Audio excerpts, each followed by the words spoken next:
Our panel today is on an epic that never really grows old. We all gray, we lose our minds, and eventually we lose our bodies. But the Mahabharata is immortal.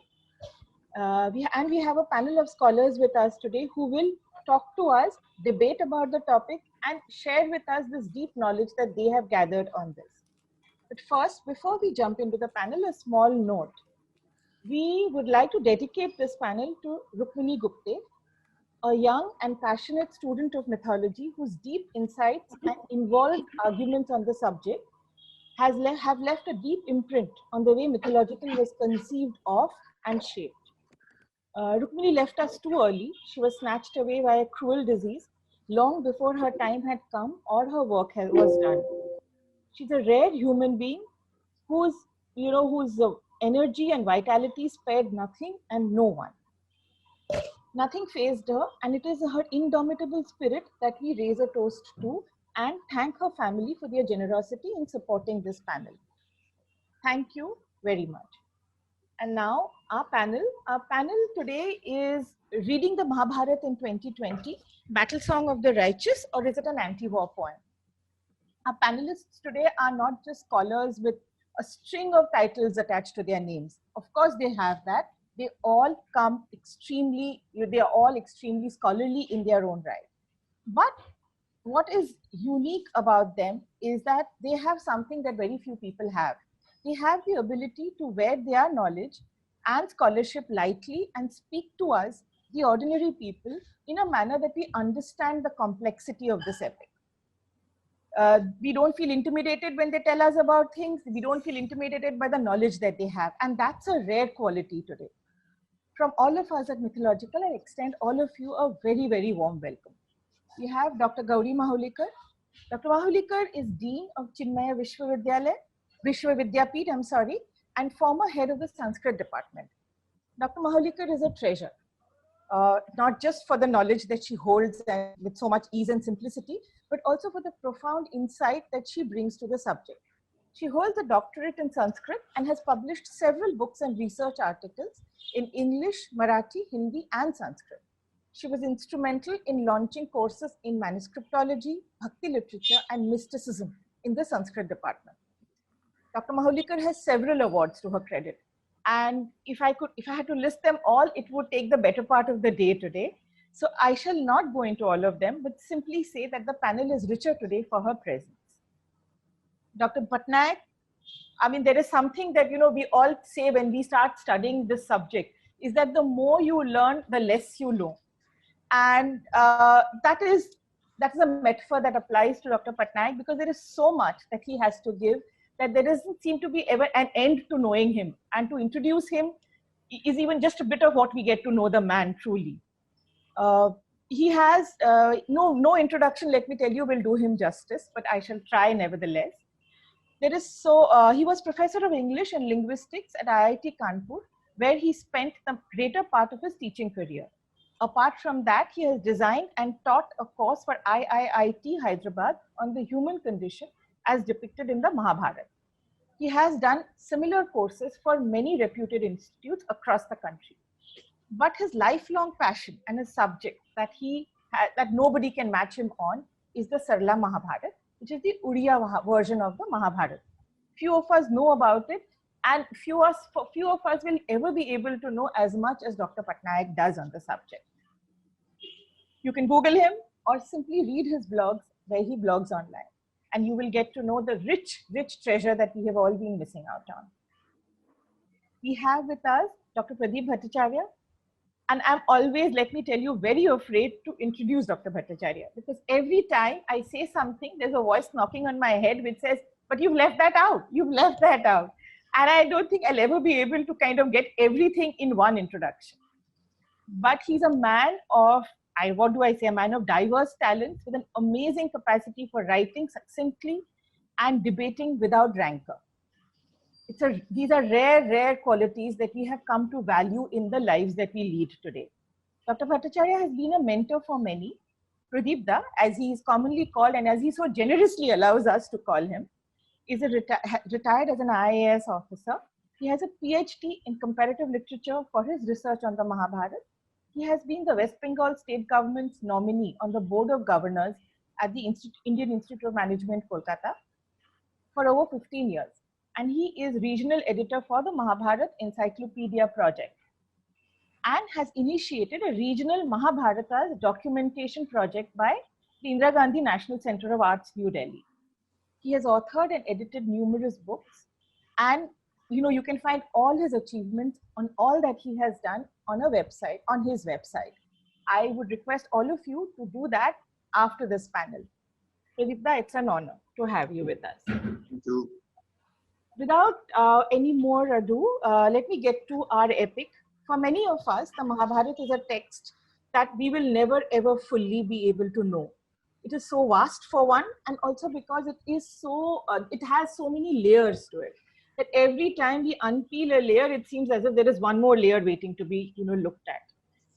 It is not the task of a single lifetime, and that is why the Mahabharata lives on while all of us who study it, and we who study it from the sidelines and people who study it so deeply, are thankful that we will be reborn to study it again.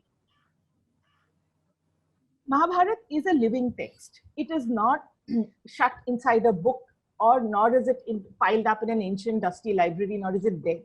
Its stories have outlived time, and its words ring true almost every day.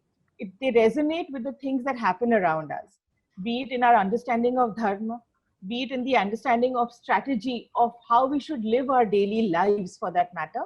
So there is nothing that they say that is there in the Mahabharata that cannot be found in the world, and vice versa. That is how we are looking at the Mahabharata today, and that is how our panelists will help us understand the Mahabharata. And what we are going to talk about today is the Mahabharata and war. Because caught as all of us are in the middle of barbed wires and contentious borders, war has never been more real for us.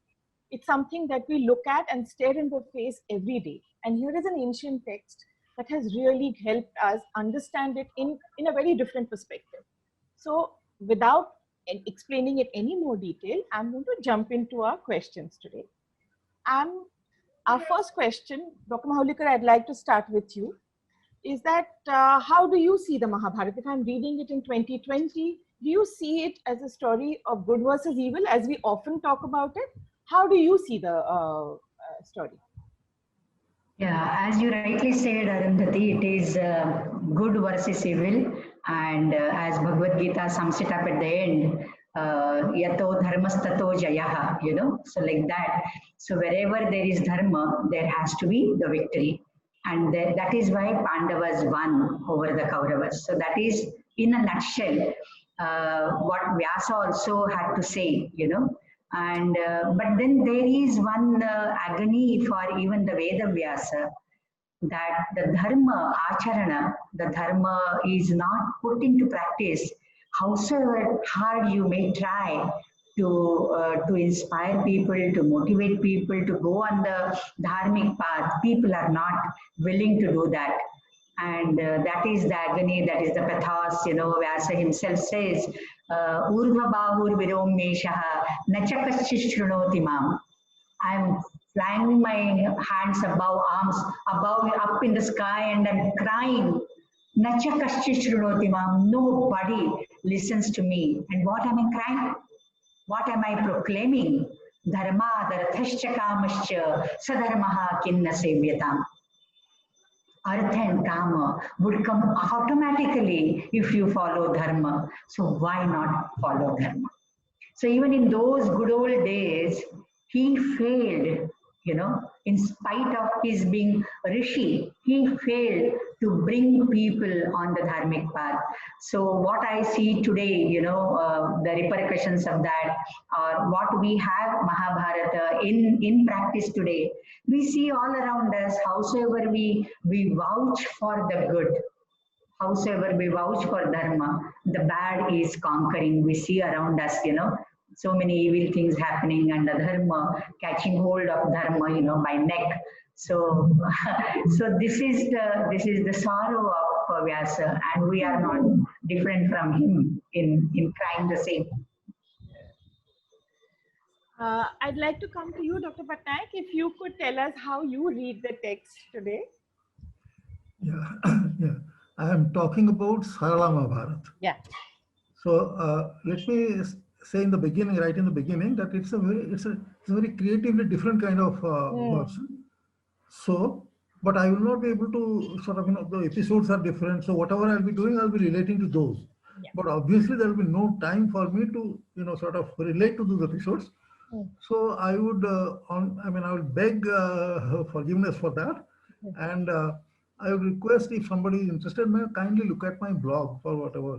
Okay, now, I do not see, if I understand Sara Mahabharata properly, I do not see Sara Mahabharata as a story of good versus evil. Mm.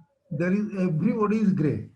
Yudhishthir is not without blemish, neither is Duryodhana without virtue.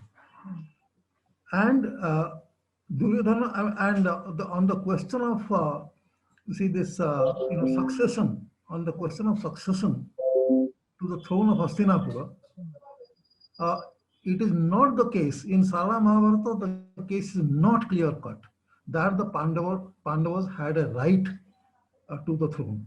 They did not. Their father was the king. I will not elaborate. I'm sorry to refer to myself. In one of my books, I have talked about it in detail. Uh, uh, uh, uh, so Pandu was the king. The story, see how the story is different from Asamavardha. Pandu was the king, but one day he heard his elder brother Dhritarashtra cursing himself that he could not become the king, although he was the eldest. Pandu abdicated the throne for him. He abdicated. He said, brother, you be the king. I will go to the forest, live in the forest, and protect the kingdom for you. So that was Pandu. So Duryodhana was the son of the king, Dhritarashtra, not. And at that time, if I understand the Hindu, sort of law in this respect properly, then the eldest son of the king would be the king, not the former king. The former king had abdicated. This has to be noted. The story here is very different. Yes. Okay, so that's number one. Number two, see, good and evil. Was Yudhishthir, totally virtuous? Why did he go to play the second game of dice? That is for the second time. Nobody had invited him. He felt, in fact, when they left after the first game of dice, they all left in Banhumi, despite all that had happened. Okay, I can't talk about Draupadi's feelings, of course, but the brothers left in Banhumi.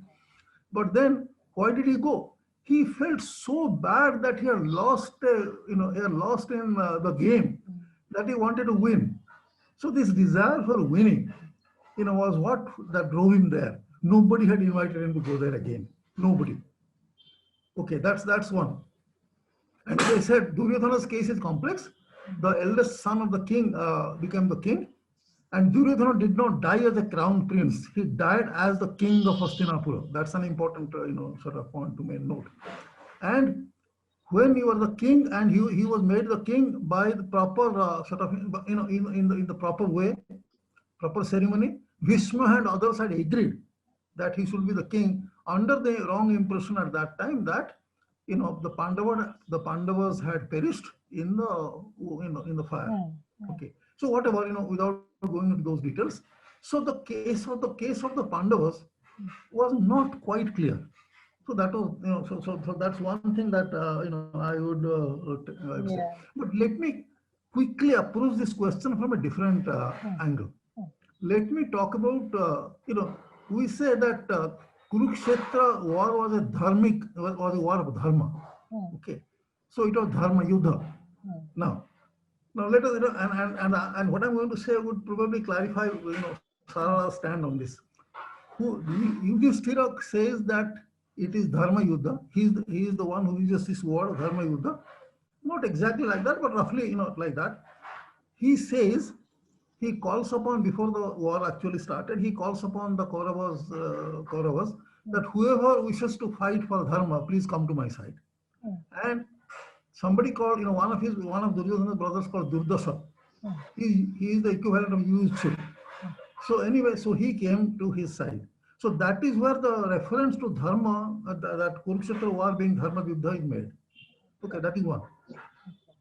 But but much earlier, the person who had used the term dharma yuddha was Duryodhana.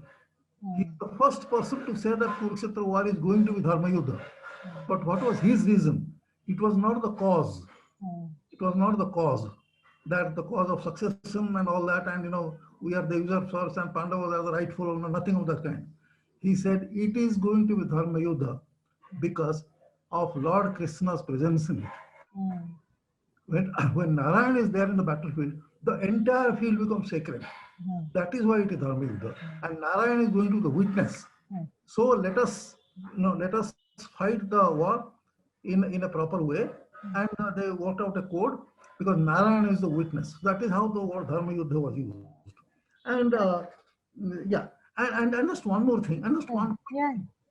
That you see, Bhishma asked this question when Arjuna met Bhishma in the battlefield for the first time. They were. Arjuna said that look at what Duryodhana has forced us to be. We are fighting you. And Bhishma said, "Now don't say that. Don't say that." I'm just saying in one word, one sentence. Bhishma said, "Tell me, if you think you are so dharmic, tell me, if in a family, one child turns out to be, one person turns out to be wicked, do you accommodate him or do you eliminate him?" And these fellows never learned anything from their own father, Pandu. What did Pandu do? Elder brother is offended. So I'm not saying that sort of the Pandavas were the evil and all that. Nothing of that kind. No. Mahabharata is the story of life. Yeah.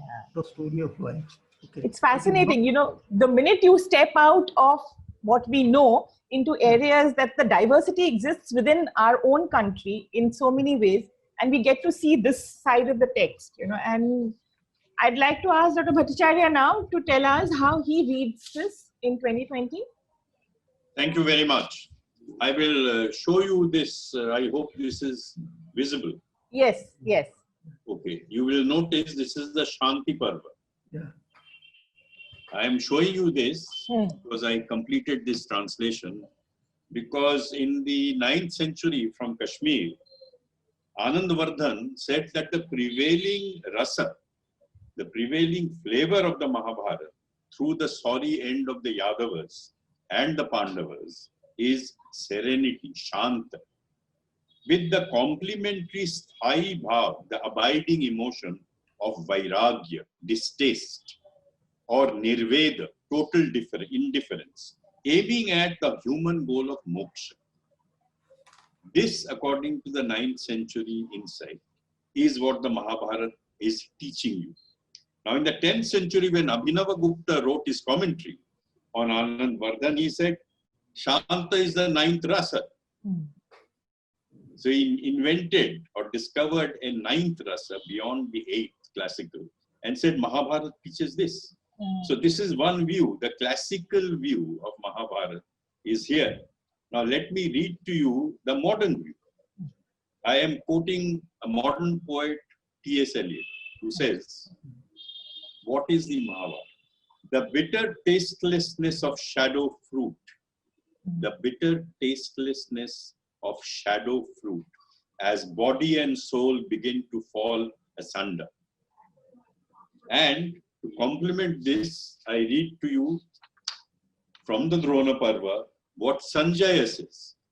Like dogs snarling over a chunk of meat, these rajas are squabbling over this earth and they cannot be satiated. Arjuna in the Ashwamedha Parva of all places says, we are like dogs fighting over a piece of flesh. The same thing. And no place other than Ashwamedha Parva where to celebrate his success. You have this wonderful horse sacrifice held. And what happens at the end? You have a half golden mongoose coming and mocking at Yudhishthira's Ashwamedha Parva, saying, this is nonsense. A gleaner who gleans ears of corn from the field and donates that while starving to death to a guest is superior because my skin turned golden by rolling in the food left over on the ground by that gleaner who died with his family. So what are you doing in Ashwamedh sacrifice? And what happens immediately thereafter? Prabhas, the massacre of the Yadavas with Krishna himself participating in it. Total decimation. Dwarka flooded. The women are stolen by the Ahir bandits of Haryana and Punjab as they travel towards Indraprastha. Who succeeds as king in Indraprastha? Kindly note. Not the Pandavas. It is Vajra, great-grandson of the Yadava Krishna who rules in Indraprastha. And in Hastinapur, it is Parikshit, of course. Who is Parikshit?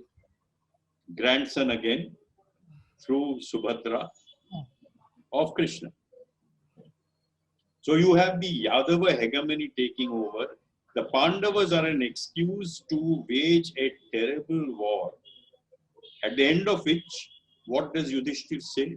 Is he a man of peace? We all think he is ahimsa paramo dharma. He is a man of anukrosha, compassion. But he reaches Swarga and sees Duryodhan seated on a golden throne. And what is his reaction? This is not Swarga. And he walks out. So let us look at these inherent contradictions. Because this is what the Mahabharata is about. Life is contradictions. Life is not dharma. Wherever dharma is, there is jaya. What does Karna say when he is being killed? I have upheld dharma throughout my life. He also raises his hands like Vyasa up to the sky. I have protected dharma, but dharma does not protect me. And I think the final answer to that is in the sad fate of Draupadi. Not a single one of the husbands turns back even to look at her when she falls on the slopes of Himalayas. Her whole life has been a gigantic sacrifice to the cause of her husbands.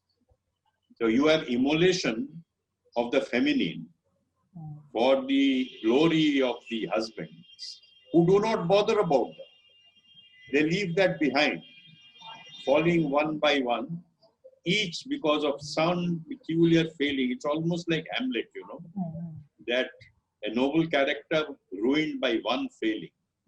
And they all die, and Yudhishthir has to go to Narak. He lands up there because he cannot stand Duryodhan in Swarga. But the most intriguing part, as I end, when he's taken back to Swarga, he sees Draupadi seated there on a golden throne, resplendent, and he is about to ask her a question. Very intriguing. And Indra says, stop. There are no questions in Swarga. So we do not know what is this question that Yudhishthir wanted to ask. Was it again about Arjun? That Draupadi really loved him most. And Indra adds, this is Shri Lakshmi. This is no longer Draupadi. And how did she become? So for that, we should look back to the overarching theme of Shiva and Parvati. Shiva sends Draupadi down to become the wife. Shiva sends Shikhandi down to kill Drona, to kill Bhishma. Shiva sends Dhrishtadyumna down to kill Drona. And what does Arjun say? Arjun in the Drona Parva says to Vyasa, though the opponents thought they were being routed by me, it was really a dazzling male form, trident in hand, who was preceding me, creating havoc wherever he turned. Vyasa now says, this is the primal lord Ishana Shankara, carried by Durga in the form of a babe with 5 tufts of hair. What a remarkable revelation. That the whole thing is the game of Shiva and Parvati who were playing dice at Gomukh, where Indra insulted him. And that dice game is translated in the Mahabharata into this carnage, which, as I said, is there to teach you disgust with life. So that you turn away like Siddhartha Gautam and turn to moksha. Thank you. This is beautifully put, Pradipda. It's just actually, I'm going to ask from what I heard from all of you, is there is in this entire text, there is an underlying tragic element right through from the beginning, that it is like, be it a game of dice, be it, the way people have, had to sacrifice themselves, the state of women, all of that. And yet there are so many lessons that we can draw from it through this tragic tale that we all hear. So, ma'am, Dr. Mahulikar, I'd like to come to you to ask if there is this inherent futility of war that the Mahabharata seems to indicate to us. A, would you see it like that? And B, if there is any way in which you think that we living today, when we contemplate war, we contemplate a kind of, daily battle, that's something that we can draw upon. Yeah, before going to that question, I would disagree with Pradip Bhattacharya ji, who said that Draupadi is Shri. It is not Draupadi, but Rukmini who is Shri, not Draupadi. And Dr. Patnaik, with all respect, this is not Vyasa's Mahabharata. He's referring to the Odia Sarala Mahabharata. I agree that. But then these are like perceptions. When I talk of Mahabharata, I talk only about Vyasa. When I talk about Ramayana, I will talk about Valmiki. Because that is the original. As a Sanskrit professor, I have been reading these. The others I feel as are interpretations. They are regional interpretations, so they are not the original one. That is point number one. Then regarding the futility of war, yes, even till the war actually started, there were attempts, for negotiations, for peace treaty. Nobody wanted war. Krishna himself went. Now Bhasa has written a drama in Sanskrit, and he says it is a Duta Ghatotkacha. So Ghatotkacha, I mean, this is a imagination, but Ghatotkacha went as a Duta. So it's not that they wanted war very badly, though Draupadi wanted it very badly. She wanted to avenge her insult, by Duryodhana and Dushasana and by Karna, who called her whore, a prostitute. So that is not that Karna has not done any adharma throughout his life. So he suffered because he did adharma. That is one. And then, so in spite of that, in spite of these treaty or these peaceful negotiations which everyone wanted, it didn't happen. It didn't happen. And, this is the reason. So when now also, the futility of war in the modern scenario, when you're asking me, Arundhati. So even now, when there are people, who get so hot and they say, oh, we have so many astras and this and that, we can burn our neighboring enemy in, like a minute. But why we are not doing that? Why we are not? It's not that we are incapable of doing it, but we don't want to do it because we are not trained into that culture. As far as possible, there are negotiations happening, there are deliberations happening, treaties happening, then there will be some line of control, this, that, and pehli pehal hum nahi karte hai. Akraman, we don't do it from our side because that's not in our culture. That's not in our DNA. But when they invade, when anybody else invades or does akramana, we won't and we should not sit quiet. So that is the lesson, I think. War is inevitable at circumstances, some circumstances, but as far as possible, it's, war is ultimately bring ruin to everybody. As Bhattacharya Pradipda rightly said, who was there to enjoy that kingdom? None of the Pandavas. None of the Kauravas, none of the Yadavas, nobody was there. Only the great-grandsons and these were there, So, and with that only the Dwapara Yuga also ended and Kali Yuga started, we say. So, what was the ultimate goal? What was the objective at the end of it? What was it which they achieved? And on the other hand, Hatova Prapsasi Swargam, Duryodhana is seated on a golden throne. Of course, this is also a story part, right? But then, so what is the achievement? What do we get? We get ultimately nothing. It is shunya. And therefore, as far as possible, we don't recommend wars.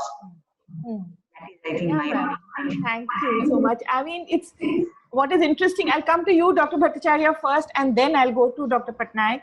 I would like, there are two things that are emerging from what we can glean from what you all are saying, is that there is, of course, there is a story. And there is this huge, there is this play of characters, and each character is so rich that, I can't understand a Draupadi no matter how long and how much I may read her. But beyond that, Dr. Acharya, there is a human condition that speaks to us.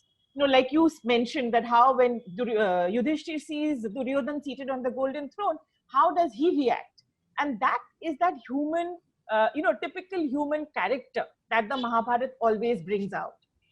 If you could talk to us a little bit about, if you had to look at Draupadi today and see her telling us what the Mahabharata means or what the Mahabharata stands for, how would you see that, Dr. Bhattacharya? Well, Draupadi is so complex, as you very rightly said. Let us look at she comes with a mission. She is born out of the Yajna Vedi, full grown, like Athena. And her only intention is to destroy the Kauravas. This is why she has been sent by Shiva. So that we have to keep in mind. So she is a symbol, a puppet. At one stage, she is called a puppet also. Secondly, it is called an interpolation, but in the Vanaparva, you have Satyabhama visiting her and asking her, how do you manage to control your 5 husbands? I have great difficulty in controlling one, Krishna. So the dialogue which ensues from Draupadi is fascinating. It reveals her complete control over the budget of the Pandavas, her knowledge of the servants, looking after the guests. It's an astonishing, but it is supposed to be an interpolation and not in tune with her character shown otherwise. But a different character you will see when she comes as Sairendri in the Virata Parva. A very different, the human quality of her tragedy, of serving as a servant maid, a not so great queen, because this queen is actually a Suta of the Suta Vangsha. She is not a Kshatriya. And her molestation, but then you have a remarkable exposure of her sexuality, because when she finds no point talking to Brihannala, he is too busy, immersed in his own misery. Yudhishthira anyway has said, why are you making a scene in the Sabha, when she's kicked there by Kichaka. She goes to find Bhim. Bhim has always supported her. Even in the Vanvas, she has brought her golden lotuses, etc. And she finds him sleeping. Then you should read the description. How she seduces him, clasping him close, and persuades him. He tries to tell her, wait, the exile period is almost over. Wait, she seduces him effectively so well. Final touch is she shows him her palms, which are chapped with grinding of unguents for the queen.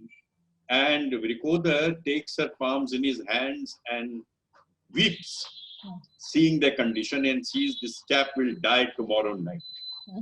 So that is Draupadi. And she watches Kichaka killed and she flaunts her victory. The result is she is carried off by Kichaka's attendants to be burnt alive with him. And it is Bhima who comes running and saves her. So this is a very interesting insight into Draupadi, which you will not find elsewhere. And finally, when she finds all her 5 sons dead, and she sits down to fast to death, till Ashwatthama is brought to book, see what she does. Ashwatthama is brought and the crest jewel of his is there. And she is asked what is to be done with him. And she says, Guru's son is like the Guru. He is not to be slain. Just give the crest jewel to Yudhishthira. And she does that. So look at that aspect also of the values that are inherent there. The killer of her sons is not killed. That's it.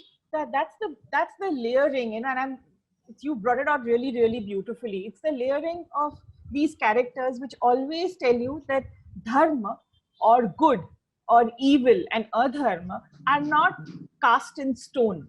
they evolve. They also depend on the context that you are in. They depend on the character who is performing that particular role at that point in time. And I think that is one of the lessons that, you know, we learn, or we should all take away from the Mahabharata. And Dr. Patnaik, I really like to, I would ask you if you would like to say something to Dr. Mahulikar and, you know, about the Uriya Mahabharata, etc. But in my understanding of all the readings that we have done, is that yes, there are regional versions and there are versions and there is an original. But every time you read somebody else's understanding of the Mahabharata, it is almost as if you're reading something afresh. It's like the text has been taken, sliced out and layered and given it to us in a completely, what do I say, a new light. Yes, there are certain old, you know, there is an old frame that we walk within, but we walk a very different path. So for you, Dr. Patnaik, in this, if there was to be a character from the Mahabharata who could tell us how should we read the war, if you could talk to us, is it Draupadi or is it, you know, who would you think is that in that character in Sarla Mahabharat's idea? And also a little bit about what you make of the versions and original concept that Dr. Mahulikar was talking about. Could you just, you know, I mean, I didn't get the question because, you know. I'll tell you.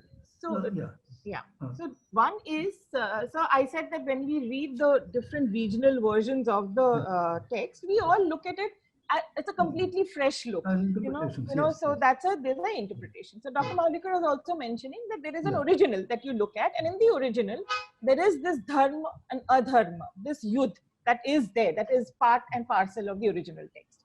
You know, so would you say that then in that case, the Sarla Mahabharata tells us to look at that from another side? You know, it just takes us behind the text and say, okay, look at it now, open it from the other side and see, is this how the text looks at?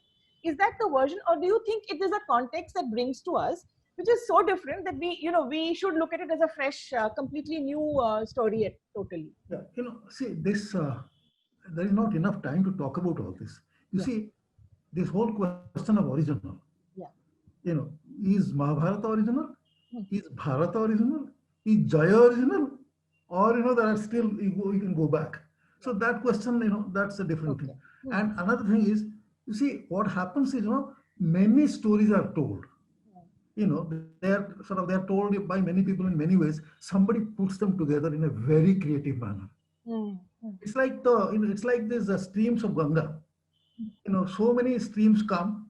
And at one point, from now on, it is Ganga. But you see, Ganga is made up of so many other streams. Okay, nobody talks about them. Okay, so in any case, you know, that original question I do not want to take up.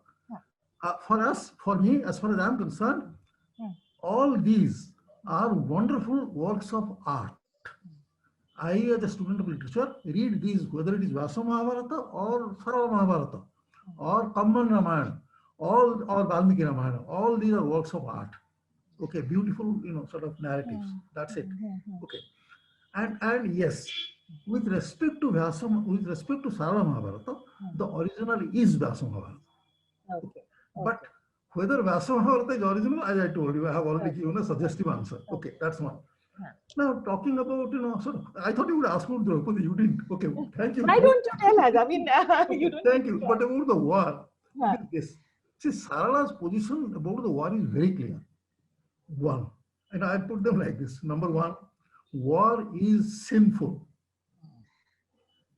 You know, the reason is, who are the people who die? People who die, you know, it was not their war. Okay. The war here was a question of the Pandavas and the Kauravas. What about the Suryas? What about the other kings?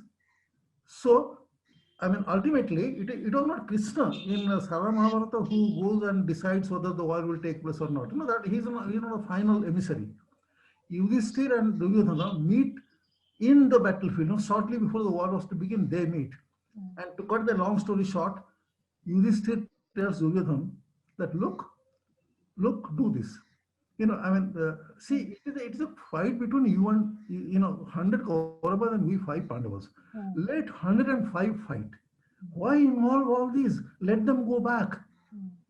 Okay, because, you know, this is not their war. This is our war. So 105 people will fight. look at the suggestion look at the thing that is raised, that is suggested in Sarala. War, whose war is this? These are the kinds of questions we are asking today. Okay, Yeah. when people somewhere are fighting, is it America fighting with Russia and the proxy war or what? So so I mean that kind of a thing. Okay, so he says, so Duryodhana does not give an answer. He just keeps quiet. My own interpretation is my interpretation. Okay, he doesn't give an answer. What answer could he have given? Okay, we want a narrative. We want a story. We want to go to the war. Okay, so there cannot be any, the only answer, he can't give any answer in any case. So that's not war. Number two, but sometimes war cannot be avoided. Like in this case, one throne, two claimants. What do you do? Okay, but third thing, if on the one hand you say war is inevitable, and the other hand you say no, sometimes it is sort of sorry, what did I say in the beginning? No, war is sinful. Right. The second thing is that war is sometimes you can't avoid it. How do you compromise? How do you harmonize these absolutely contradictory positions? What do you do about that? Sarala's answer. Sarala's answer is you can defend, but do not initiate. Okay, no first attack. Okay, if others attack you, defend and let them. If it goes into a full-blown war, so be it. But you are not going to attack. That is why Arjuna told Krishna, I am not going to attack anybody. If they attack, I will defend. And there is another story where Arjuna says the same thing to Krishna. I will not attack them. I don't know them. They are not my enemies. If they attack, I will defend. So that is the position. And then finally, and that's the interesting, I have already pointed out, that it is never the case that human beings are so unfortunate. Never the case that there has been no alternative to war. Theoretically, there is. Pandu case and what he said. See what what Bhishma suggested. What do you do with a wicked child? Wicked person in the family. Okay, Foucault asked this question. What do you do with the mad people? Okay, right? Do you throw them out, or do you try and sort of see that they are try to accommodate them? What do you do? So this is Sarala's position. Okay, and the other thing is, in Sarala Mahabharata, the war is an entirely futile war. What happened? There was a regime change. Okay, so today we use the word regime change. Okay, what happened to? Because you see, revengefulness. You see this Dhritarashtra and Gandhari. After their own son was dead, Duryodhana was dead. Okay, after the war was over in the Kurukshetra battlefield, they took the war to the palace. Dhritarashtra tried to destroy Bhima. Gandhari tried to destroy Yudhishthira by yogic fire, etc., etc. That story, so is known. That's what they did. Okay, and if you go on, there are lots of incidents like this. Finally, one. What did Gandhari do? Gandhari asked Krishna, "You are the one who is responsible for all this, so I curse you." Okay, right? Now, so there is violence. There is violence throughout. There is revenge throughout. Ashwamedha Yajna. Yudhishthira said that Ashwamedha Yajna, the reason he performed was that he had committed sins. It is a kind of that kind of an act. It was not an act of arrogance or but no matter what your intentions are, what happens? Subjugation. The horse will go. So that's the kind of thing. Yeah. Sincerely, no matter what your intentions are, but your intentions do not define things in the world. Okay. So these things remain. So war is futile. And the final message of him is that see, war will be. Mankind will. This will happen so long as we do not conquer ourselves. All this arises out of sense of revenge and sense of power and sense of all these kinds of things. So unless these tamasic motivations are not subdued by sattvic motivations, he doesn't say it clearly. Nothing of this kind. What my feeling is, if you really want to have a conclusion out of that, okay, and great literary pieces do not conclude anything. Okay, they only sort of present things Yes. in a very creative manner. You have your own conclusions. So I have my conclusion that, yeah, if you want that there will be peace, then you have to conquer yourself. Okay. It's absolutely true. Yeah, you wanted to know the human condition, shall I tell you? Yes, I'm going to, please do. And I'm after that, Dr. Patnaik, I'm going to ask everyone, this is the final segment of the panel, is that, you have spent so many years with this text. Is there one person or one event that has always stood out? Is that first springs to your mind when we talk about the Mahabharata? And we'll start with you, Dr. Patnaik, and then we'll go to Dr. Mahulikar and then Dr. Bhattacharya. Which incident has Yeah. You can first tell us a little bit about how the human condition comes out here, and then you go into so that question was very interesting. So I wanted to say yes, please. just one thing. What is the human condition? In Sarva Mahabharata, the narrative has a strategy. The strategy is there is a cosmic tale. The narrative is the cosmic level and at the Laukik level. And there has always been a kind of connection between the two. Okay. Sarala says that my Mahabharata is Vishnu Purana. It is not Mahabharata. It is I am depicting the Leela of Vishnu, Krishna. So that is the thing, but that operates at the cosmic level. Okay, but forget about the cosmic. That there is also let us imagine that forgetting the cosmic level, there is an autonomy to Mahabharata. Okay. So what is the autonomy there? And look at the way sort of the human condition is, as I understand. See, I will not elaborate. Krishna was the one who orchestrated the killing of Abhimanyu. Okay. Anyway, to cut the long story short, and then when Arjuna discovered that when Arjuna came to know that his son was dead, he started he was very upset, and he started feeling at one point of time that there was Bhima and all brothers were there. Could they not protect my child? And about Sahadev. Sahadev knows the future. This fellow kept mum and did not warn. So he started feeling like that about his brothers. So Krishna sensed it. And Krishna said that he was afraid that he might sort of do something. So Krishna said, look, see who is whose son? And your son is alive. He's fighting a war on behalf of Indra in Swarga. Okay. So Sahasra Kavacha or somebody, that's a but Sahasra Kavacha story is different in other versions. In any case, he's fighting a war over there. So go. So he said, no, I'll do it only if you take me there. I want to see it. So both Krishna and him go as Brahmins, and they go to Swarga, and Abhimanyu is fighting. He's called Adi. So he's fighting.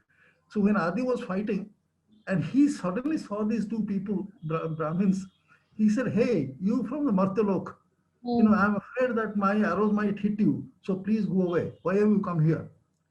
Then Arjuna was almost going to reach him, and Krishna said, no, he doesn't recognize you as your father. He's no father to you. Then Arjuna says, look, if Swarga is like this, such a heartless place, this child, what did I not do for him? How much love I have given him?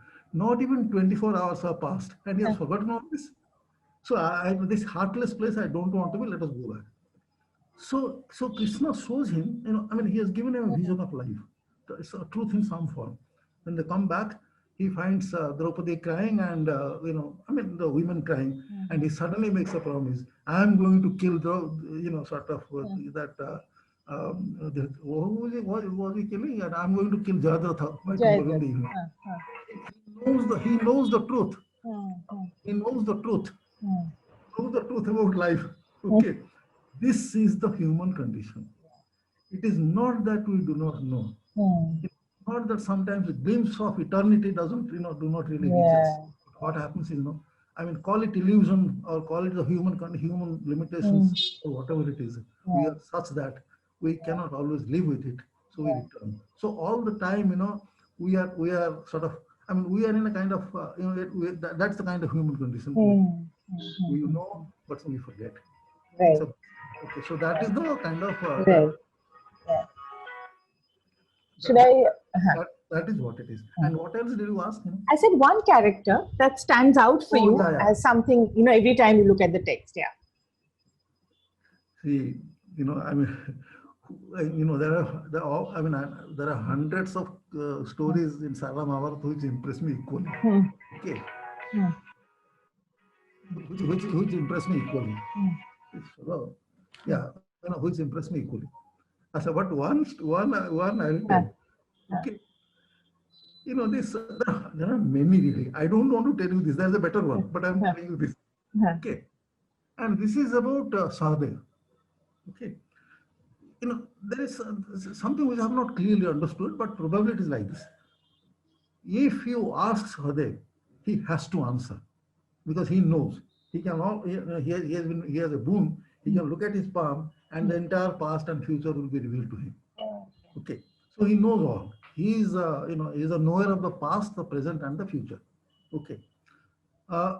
Now, see, Yudhishthira asks him before the war. You know, the war was to, they were planning it, and Krishna was there. So they were planning, and you know, Yudhishthira asked, he said, see, Sahadev, tell us what will happen in the war.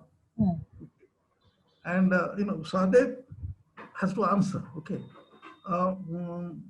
Anyway, there is something here, but I skip it. So Sahadev has to answer, and Sahadev says, Yudhishthira says, I would like to know what will happen, because you see, if we are going to lose, why should we fight a war if we are going to lose and they are our cousins? We don't want to fight a war, losing war with our cousins. Why should we do that? We don't want to do that. Okay. So he said, so tell us. He says, I know, but I will not tell. He says, but why? He says, I will not tell because I'm afraid of my brother Bhima. Why? Because, see, in a war, one side does not win every day. You know, and he says that in Ramayana war, Ram did not win every day. There are times when Indrajit won, Ravana won, etc., etc. So the day when I will say the Pandavas are going to lose, Bhima Bhai is going to bash me up. I don't want to risk it. Okay. Now, suggesting that truth can be told to only those who are, you know, developed enough to accept the truth. Otherwise, there is a risk, and do not take the risk. And nowhere this position that I will tell the truth and be a martyr. That is not the position that's okay. That's beautiful. But then the question is, how do you know that Bhima is like that? Was he unfair to Bhima? Oh no. You know, at the end of the war, you know, the dead bodies were still there on the battlefield, and soldiers were dying. And these Pandavas and Draupadi and you know, Kunti and even Subhadra, who was keeping quiet all along, they fight among themselves, claiming who, because of whom the war was won. Krishna said, don't worry, you know, let us go to that severe head, barbaric story. You know, here it is Belal Sen. So let's ask, you know, what he has seen. So he said that I have not seen anything, but I have seen a chakra killing people. You know, that story is well known. What Bhima did is interesting. Bhima slapped that dead, you know, that you know, you didn't support your father. So he slapped him, and the rest of the story doesn't really matter. Okay, that doesn't really matter. That, you know, this is what is important. Truth can be told only when there is a condition appropriate for receiving the truth. And I like that little incident because this tells us something very, very important. Yes, very true. Dr. Mahalikar, is there anything that you would like to kind of that stands out for you? I would say the character of Draupadi is very fascinating. You rightly said it's a very complex character as such. But then, you know, if we remember in every household we recite one, I mean, Pradeep Da has an article on that Panchakanya, Kanyas, but then Ahalya, Draupadi, Sita, Tara, Mandodari. Draupadi is the only character from Mahabharata who is picked up. All other four characters are from Ramayana. Okay, that is one point. Then Draupadi, the very derivative meaning, the etymological meaning of Draupadi from Drupada, the Drupada is Dridhapada. That Dru stands for Dridha, one who is very determined. You know, she is very affirmative in whatever she does, whatever she says. Her convictions, her articulation, her decisions. She doesn't have a second opinion. She doesn't regret what she says. She doesn't regret how she acts. You know, she is very firm on her decisions. So, so I really admire her for that. And point number 3, I feel as a woman, every woman can relate to Draupadi in one way or the other. Yeah. In one way or the other. See, sometimes she is like a very, what you can say, pativrata, because, smaren nityam mahapataka nashanam. It is a pativratya because she follows her husbands and she doesn't stay back, to enjoy the royal glory and all. That is one. But then she doesn't even hesitate to chastise or criticize her husbands at proper time. So how Indian women normally do? I mean, Yeah. I mean, you can relate to her, Totally, So totally. when it comes to somebody else criticizing my husband, I can't tolerate it. I won't. I should never. But when he does something wrong, he is not behaving properly, I have full right to criticize him. And that we do privately. Every Indian woman does it. Doesn't she? Absolutely. So, I mean, this is like a relation. Why Mahabharata is still so live in our Yeah. minds? Yeah. Because of the characters. Yeah. Forget about the war, forget about the dharma. The characters we live even Yeah. today. And we can live only when it is relevant. Yeah. Totally. He hasn't lost that relevance. And second, fourth point is she is the only woman, who has been deified. The apotheosis we can see in Draupadi Amman's temples, Yeah. over South India, even in Sri Lanka, Yeah. So that type of reverence is to her, Draupadi Amman. Yeah. So I think these are some 3-4 points I would simply love Draupadi. And I remember Durgabai Bhagwat, the veteran Marathi teacher. She used to say, I mean, in her book she has written, Draupadi and Kunti share something in common. दोघींचे वासना बंध अमर्याद आहेत. Vasana bandha, the vasanas, the urge to enjoy. For both Kunti and Draupadi, it is amariyad. But then she is the one who is, tichi naal jodlehi hai. She is, like the navel cord. She is connected. So Indian philosophy, Indian sociology, Indian way of life, and especially women. So I feel Draupadi is a very fascinating character. The more you try to read her, it becomes a very mystical character. You can't explore and unearth and find out what she is really. She still remains a mystery in spite of multiple readings and So I simply love Draupadi. Yeah. Truly, she's my favorite too, ma'am. And it's something that we always feel that she's such a strong woman in that sense, and three-dimensional journey. Exactly. Various facets, she is like a whole woman. You can hate her also, you can love her also, and hate her, and she gives you the freedom to do that. She doesn't make you feel, oh no, I can't touch that character. It's a completely different experience totally with her. Pradeepta, what would you say has been your, which overrides I know you know the Mahabharata like the back of your hand. So, but is there something that always springs up first for you in terms of a character or an event? I'll give you an unusual viewpoint, which is not necessarily my favorite. It is that at the very beginning in the Pauloma Parva in the Adi Parva, the keynote is struck by Vyasa, Ahimsa Paramo Dharma. Now imagine the most violent of all epics begins with Ahimsa Paramo Dharma, which Mahatma Gandhi said, this is the key phrase for me. And he got it from the Mahabharata. Remember that. And you have to link that to what I said about Anandavardhan and Abhinavagupta. That is one. And who says it? Now, this is very important. The person saying it is a non-poisonous lizard, a Dumdubha snake, who is about to be killed by a Brahmin. Now, look at the situation. So, he has a vested interest in saying Ahimsa Paramo Dharma. It's not that he is saying it from a point of strength. He's saying it from a point of weakness. But Mahatma Gandhi turned it the other way around and made it a point of strength. That is one point. But my favorite character really is Vyasa.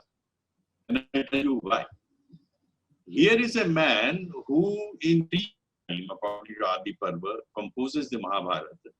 And he tells Dhritarashtra that I will write your story only after everyone is dead. He is really writing his own biography, autobiography, plus that of his descendants, seeing them die in front of his eyes. Look at his detachment, but intervening at critical phases so that the Pandavas go to Panchal and marry Draupadi, so that they are saved at critical moments. He comes. But look, my favorite thing is this. Look at him as a poet. I will read to you a few extracts on the war by Vyasa. Just listen. Beautiful the field of battle. Just think of that. Beautiful the field of battle, struck by the hoof beats of horses, like a girl scratched by the nails of her lover. Look at that conceit. Or look at this. The battlefield, O Raja, covered over with lifeless, mangled heads, with staring eyes, looked like a spread of red Pundarika lotuses. Under their onslaught, your warriors teetered and tottered like a young girl besotted with wine. Indeed, like a fragrant sandal paste and agaru paste anointed, sexually desirable girl, Bhima's mace was smeared instead with fat and marrow and blood. And the final bit, Shalya has been killed by Yudhishthira. Look at what Vyasa celebrates. The earth lovingly clasped this bull-brave hero to herself, like a lovelorn girl embracing her lover to her breasts. Long did he lie there, passionately enjoying the earth, covering her with all his limbs, sleeping with her peacefully. Thank you. Thank you so much. I'd like to thank all of you, Dr. Bhattacharya, Dr. Patnaik, Dr. Mahulikar. I don't think I ever sat for such an interesting panel ever before. We thank you, all of us from Mythological, for being here with us today, for giving us your valuable time, and most importantly, taking the time to explain things that you probably think are so simple, and yet we don't understand it. But thank you so much. Thanks a lot.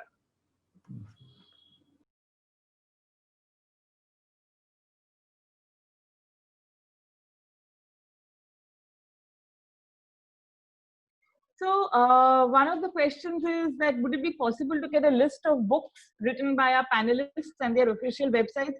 Google them, guys.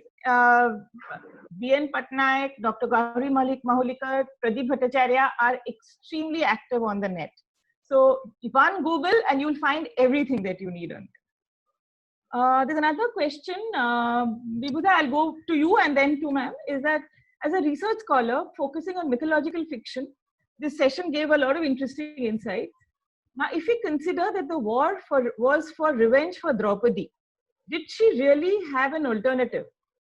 I mean, for a woman who was insulted and harassed by, both the Pandavas and the Asurs, does this show that, did she have an alternative? And also, does the epic mean that women can't find peace or be pacified? Okay. I'm answering from the point of view of Sarala Mahabharata. Huh. And in Sarala Mahabharata,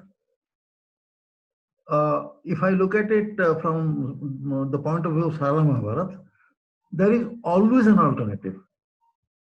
And Yudhishthira, when Draupadi fell to her death in the Swargarohana Parva, Yudhishthira blames Draupadi, finds fault with her for the following reason. He says that this woman kept her hair loose for so many years and instigated the brothers, the Pandava, her husbands, to take revenge. Therefore, and 99 of, and he blamed her solely for the war. The suggestion is that, you see, one I mean, one will suffer wrongs, that is true. Humiliation and all that one will suffer. But sometimes, but the ultimate answer to that is forgiveness. Because, I mean, just what going to happens? interrupt you for a minute, Dr. Patnaik, because Pradeep's signal has dropped off suddenly, and hence, he's not with us. He's trying to come back, so we'll have his questions after this. Yeah, sorry. Go on, Dr. So shall I go on? Yes, please. Shall I go on? Yeah. Okay. So according to him, from the point of view of Sara Mahabharat, forgiveness was always an alternative. And no matter how much is the personal suffering, there is a place for forgiveness. Because if there is no forgiveness, then it is revenge after revenge and counter revenge and counter revenge. It goes on. Somewhere it has to be. Somewhere it has to stop. And please remember that what Bhishma had told Arjuna: if one person in the family goes the wrong way, do we eliminate him or do we accommodate him? Here it's a question of forgiveness. And Yudhishthira blames Draupadi for not being forgiving enough. So that is one. Ma'am, would you have a different point of view, or how do you see this? I would rather agree with this, because revenge is not the ultimate solution. We should forget and forgive. These are the two rules which are given to the mankind. We hardly use them. And we go after, avenging the wrongs done to us by others. But then there is no end. Yeah. It comes in a cycle. So somewhere it has to end. Then forgiveness is the only solution. I agree with Patnaik on Sarla Mahabharat thing. And then on that note, I'm afraid we cannot take any more questions today because we've run over our time. But it has been really lovely having you all with us. And thank you again from all of us at Mythological for joining us, taking this time and, being so patient with us. Thank you, ma'am. Thank you. Thank you. Hari Om. Thank you.